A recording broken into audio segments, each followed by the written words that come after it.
Ni vigezo vipi vilivyotumika kutanabaisha mpira wa Tanzania kuwa ni ligi namba 5 mpaka namba 6 kwa ubora barani Afrika?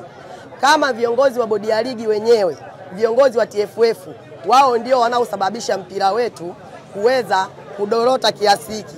Alafu wewe unadai kwamba mpira wetu ni namba 4 kwa ubora barani Afrika. Ni vigezo vipi vilivyotumika? Kama mechi inaahirishwa pasipo muhusika mwenyewe kupewa taarifa, unaahirisha kwa matakwa yako, maana yake wameona Young Africans wanaimudu, na ndio maana hawakuwapa Young Africans taarifa ya kuahirisha mechi. Walikusudia kwamba kwa kuwa tulitumia kauli ya mama kumaliza mgogoro wa Faisal Salum Abdalla, basi tutaanzisha mechi, tutaipangia tarehe, tutamuita mama, atakuwa mgeni rasmi wa mechi na tutaona atakaye goma.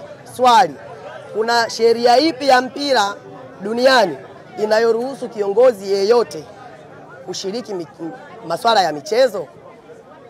Je, ikitokea taifa linafungiwa kushiriki michuano yoyote ile kama ilivyowatokea Kenya, Zimbabwe, tutakuwa na wakumlaumu?